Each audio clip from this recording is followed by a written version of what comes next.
আজকে আমরা যে টপিকটা নিয়ে ডিসকাস করব সেটা হচ্ছে কি ডিবিই বা ডাবল বন্ড ইকুইভ্যালেন্ট, একটা ভেরি মাচ ইম্পর্টেন্ট একটা টপিক, যেটা কিনা আমরা এই এক্সাম্পলটার মাধ্যমে দেখব। C6H12O, যেটা বের করার ফর্মুলা হচ্ছে গিয়ে A+1 minus of B minus C/2। সেখান থেকে আমরা এ, বি এবং সি এর ভ্যালুটা আমরা বের করব। তার জন্য আমাদেরকে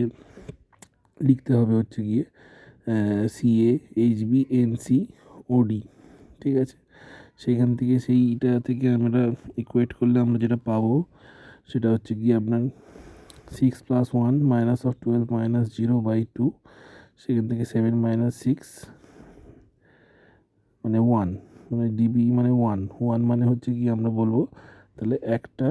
হচ্ছে গিয়ে ডাবল বন্ড থাকবে। সেখান থেকে আমরা স্ট্রাকচার প্রেডিক্ট করার চেষ্টা করব এবং আমরা আঁকার চেষ্টা করব ওই ওপরের যে C6H12O যেটা আছে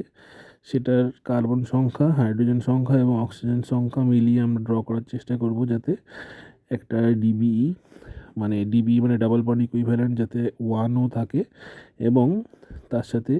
এই C6H12O যেটা আছে সেটাকেও যেন স্যাটিসফাই করা হয়,